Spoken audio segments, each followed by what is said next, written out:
Welcome to the Speaking Your Brand podcast. This is your host, AI Carol. Have you ever sat through a business presentation and thought, this is useful, but I don't really feel anything? That's because content without story might inform, but it rarely inspires. So here's the question I hear a lot. Should I tell personal stories in a business presentation?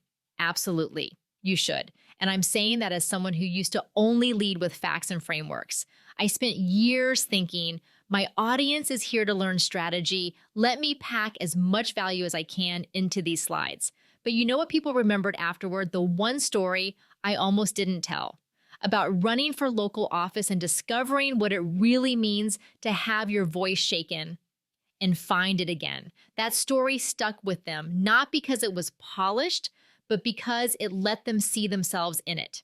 Personal stories don't make your business presentation less professional. They make it more powerful. Here's why stories matter and how you can use them strategically.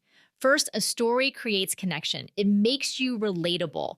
When you share a moment of struggle or transformation, people don't just learn from you, they trust you. They see themselves in you. They feel seen. Second, a story supports context.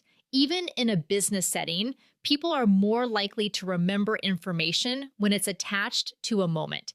Think about the last business book you read. Was it the list of bullet points you recall or the story about a founder who took a risk? Third, a well-placed story drives action. When your audience feels something emotionally, they're far more likely to engage and apply what you've shared. That's why storytelling works so beautifully in sales, leadership, and teaching. So how do you weave in a story without it feeling self-indulgent or out of place? Let me give you 3 practical tips. Tip 1, choose a relevant story. Your personal story should tie directly into the key message you're sharing. If you're presenting on leadership, talk about a moment when you had to lead through uncertainty.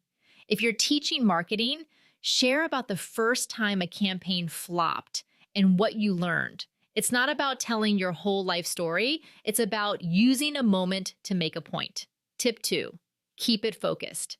You don't need a 5-minute backstory. Start in the middle of the action, what I like to call the turning point.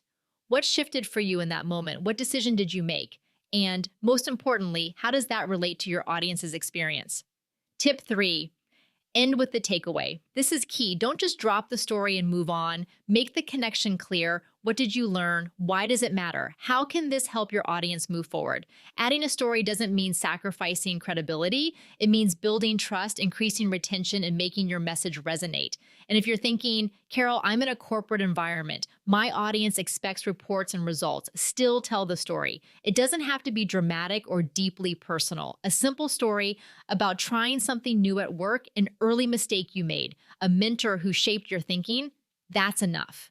Because people aren't just hungry for data, they're hungry for meaning. So the next time you're getting ready for a presentation, ask yourself, what's a moment I've lived that can help bring this point to life? Start there. You'll stand out. You'll be remembered. And more importantly, your message will land. Want help bringing your stories to life in your presentations? You can find ways to work with us at speakingyourbrand.com. And if you enjoyed this, be sure to hit follow on Apple Podcasts or Spotify so you don't miss more actionable strategies like this. This on-demand episode was generated by my AI voice clone trained on Speaking Your Brand content.